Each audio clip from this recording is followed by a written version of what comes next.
た量です。まだ朝の10時半なんですけど混んでますね。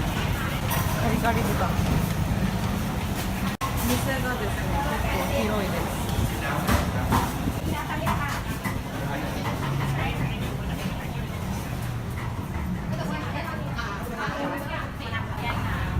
もう注文が来てる。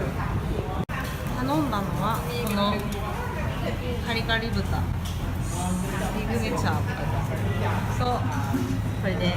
メインディッシュクイジャーとカリカリ豚。お値段は60バーツ。全然綺麗じゃない。前บอกว่าเคยดูในรายการทีวีที่แม่งต้องมือสั่นなんか日本のテレビではよくこうやって箸で持ち上げてるよねって持ち上げてますけど全然綺麗じゃない。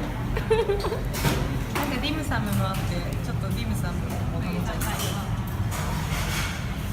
เมนดีของเราว่าหมูกรอบเลยอร่อยอ่ะอร่อยอ่ะ美味しい？お、美味しそう。สุกี้อ่ะおー、すごい美味しそうに食べている。いただきます。อร่อยมากเลยอ่ะおー、すごいじゃん。ね、普通クイジャップにはムーンクローバー入ってるの。 มีค่ะ入ってるの？ใช่แล้วแบบหมูกรอบร้านก๋วยจั๊บจะแบบอร่อยなるほどなるほど。クイジャップの店はムーンゴープが美味しいと。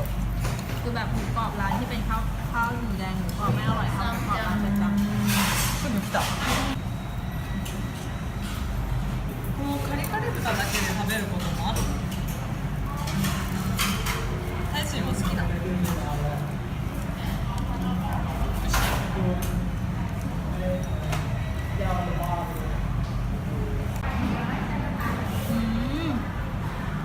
ฮ้ยอร่อยจริงมันมีความกรอบแล้วก็นิ่มแบบ นิ่ม柔らかい。คือกรอบแล้วก็แบบปกติตรงเนี้ยจะแข็งแต่หลายร้านอะคือตรงเนี้ยแข็งแต่อันเนี้ยคือแบบนิ่มแบบหยุ่นไปทั้งปากอะไรอย่างเงี้ยอร่อย 美味しい。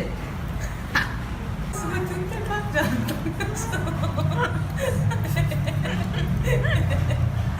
かったです美味しかったですそこもペッパーがたくさん入って胡椒が効いてたね。ใช่แล้วก็เลยนะหมูกรอบค่ะว่าสดตัวกัดกะหรี่ค่ะแล้วจริงๆว่าเยาวราชそうね。美味しかった。